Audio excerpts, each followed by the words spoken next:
all for it. It makes my Listen, life 100 million £100 they're yours, bro. Yeah, makes my life easier. Please do sign them. World class is subjective. Go by best active player is the world instead of terms that apply to a mixture of stats and folklore. Palmer is one of the best. Yeah, I mean, Palmer is one of the best attacking midfielders in the world right Palmer's now. not world class, though. Why is he not? But how many? The reason why it's not world class is world class comes over a period of consistency. Because to be world class, you need to be Mo, you need to be KDB, you need to be Rodri, you need to be Haaland. So world class is do it consistently over a long period of time. What about Yamal? Foden then. Okay, Yeah, what about Yamal? Yamal, is he world class?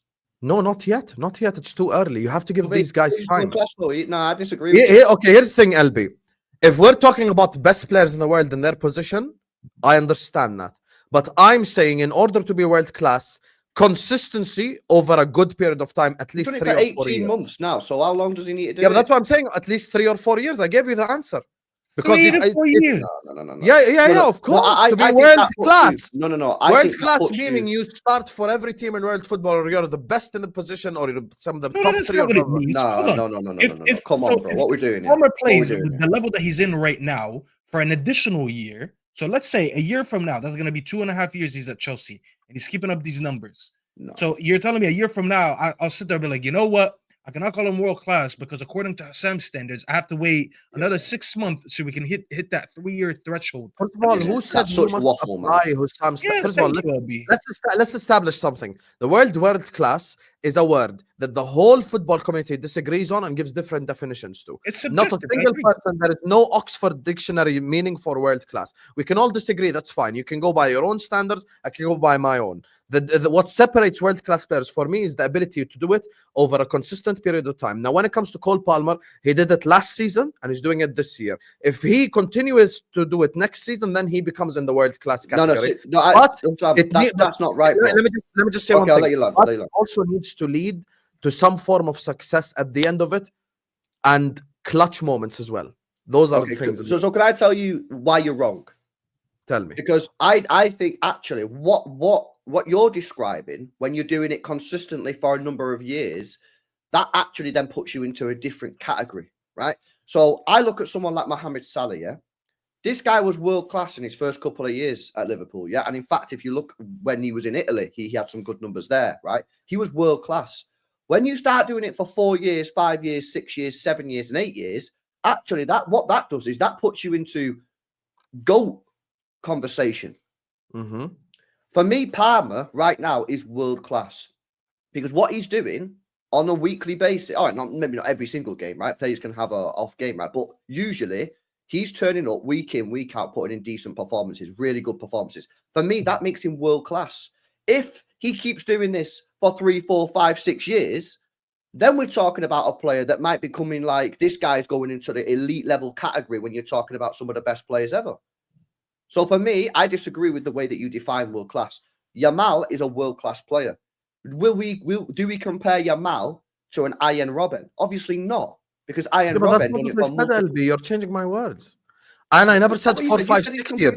I completely agree with you. He's not changing. If I said do it for 4, 5, 6 years, I agree with you. He goes into the elite category. You're 100% correct. Listen, can I tell you why you're wrong? I'm talking about give me a period of the reason why we need a period of consistency to call a player world class is we have seen players have 1 year offs or 2 year offs and then drop off. We have seen players like a Dele Alli. Dele Alli was fantastic for 2 to 3 years and then fell off. And he was world class in that period. Yes, okay. So you're talking about world class form, but do I call Dele Alli world class? No, that's my point. You wouldn't give him some time at least. In 2006, hold on. In 2006, when Van Nistelrooy first left United, Ronaldo before that was not world class. As soon as he left, and Ronaldo took on a bigger role in that team, from 2006 to 2008, he was world class. He won a Ballon d'Or by being world class in just 2 seasons. Ronaldo was not world class before that. He was a world class talent. People can maybe potentially say, oh, yeah, he has the talent to become that. But he performed at a world class level only 2 seasons at that time and then won a Ballon d'Or. And obviously he continued it after. But it took him only 2 years to be that. No one at that time said, you know what, it's only been 2 years, so he's not world class. That's why we're not going to give him Ballon d'Or. It doesn't have to be. I get what you're trying to say. You want to see on a more consistent period, but 4 to 5 years, that is way too much. I agree. I don't Okay, need so to what if wait we start next 4 to season? 5 years to say that. Okay, let me ask you 2 to both 3 a years question is in enough. reverse. We start next season. Palmer goes the first 6 months. He goes missing in all the big games. He has 3 goals and 2 assists. Then what?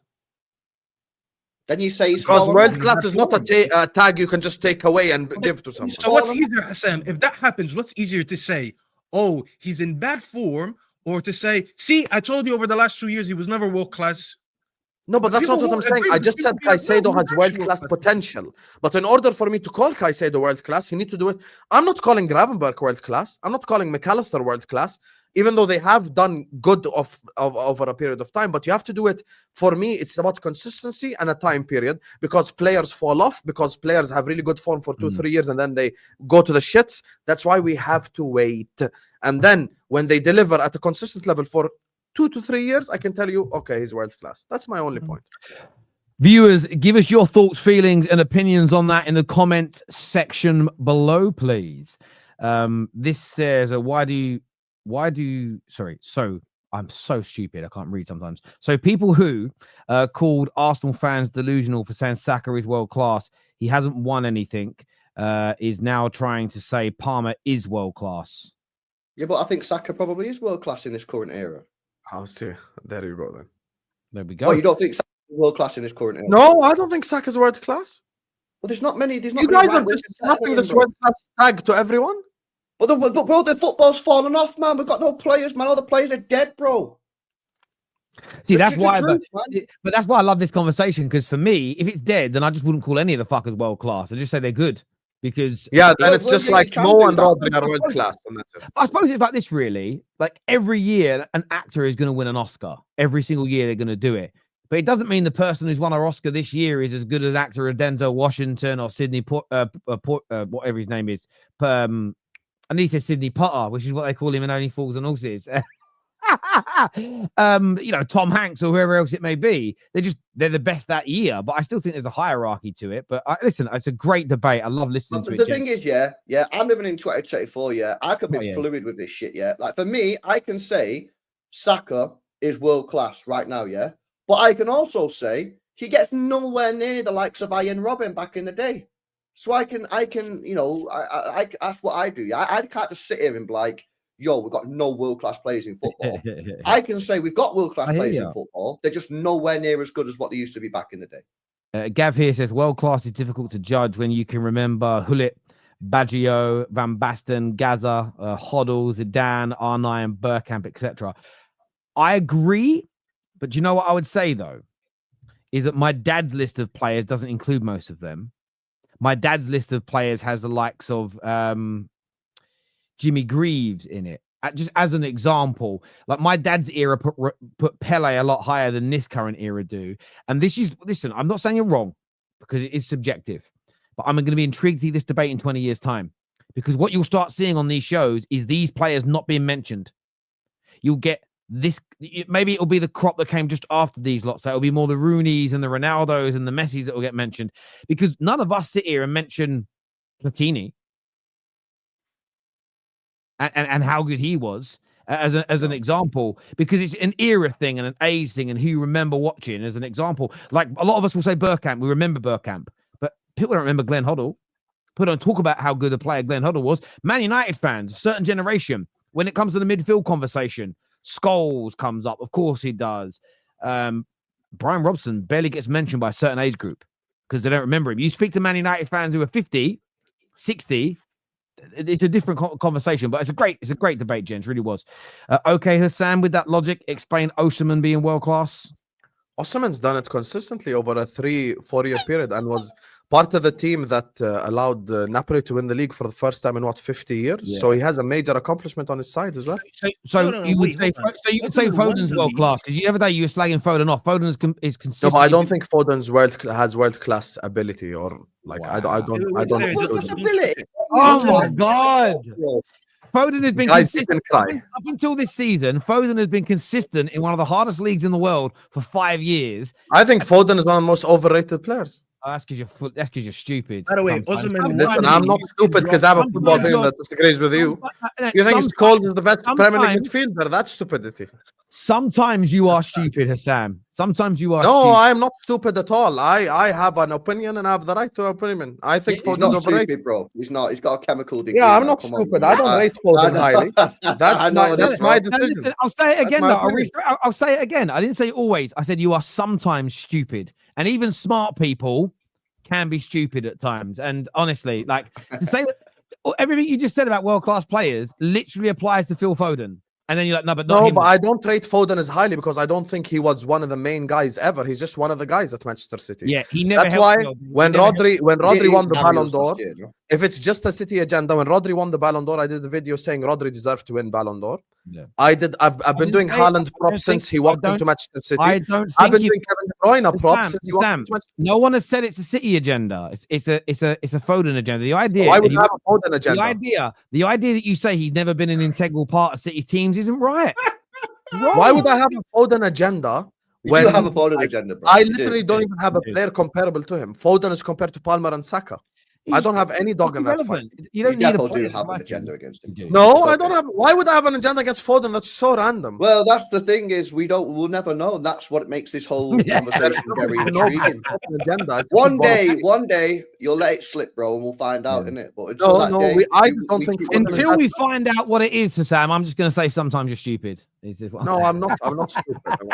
Stupidity is thinking Scholes is the best Premier League midfielder. That's real stupidity. Listen, if that's stupid, when Lampard existed, when Gerrard existed, when Patrick Vieira existed, Fabregas. If that's stupid, slap my ass and call me silly, baby, because Scholes is amazing. So yeah, I can take that tag. Sorry, pause. Yeah, pause. I could be wrong, but did Salah? I'm sorry, I already done that super chat. So United get players on the brink of world class, like Gems, for instance. So should United real quick in 10 seconds there. Yeah, let me respond on my team. Go ahead. خلاص أنا سمعتكيش تفضل. To answer the super chat, I agree. Are in a situation right now where you go and get good opportunities. By that I mean Wolves get relegated, you're on top of Cunha and Aït-Nouri right away. You go and get that settled. Southampton get eliminated, go get what's his name, Tyler Dibbling. These are all opportunistic players that once they're made available because of a situation and they're very good, you add them. Eventually, you'll get your Salahs, your Manes, the players that end up being world class. But for now, you just got to go for all these good players if they make sense. This here, you can answer this one too. It says, do you think Amorim should only adapt to the players short term just to finish in the top half like Arteta did? Ten Hag, biggest downfall was abandoning his tactics at Ajax, essentially. So do you think that Amorim is right to stick by his system, Staffy? 100%, because the longer you stick with your system, the more the players that can play that system will stick out, and the players that really can't, even they might be good players in a different system, they'll stand out as well. So you stick by your principles. Yeah. I'll say this again and I'll repeat again. So I hope I don't get asked this. I do not care as long as United don't get relegated, obviously. I do not care where United finish in the league this season. I do not care how many trophies we win or don't win this season. As long as we're progressing on the pitch, because it is a bigger picture for me. The bigger picture is to get back to contending. An FA Cup, we'll mask over it again. A League Cup, we'll mask over it again. If we win the Europa League, I'll be happy. If we don't, I don't give a fuck that we're not in the Champions League. I don't care. That sense of entitlement, go to other United fans for it. I don't have that sense of entitlement this season. I hear you.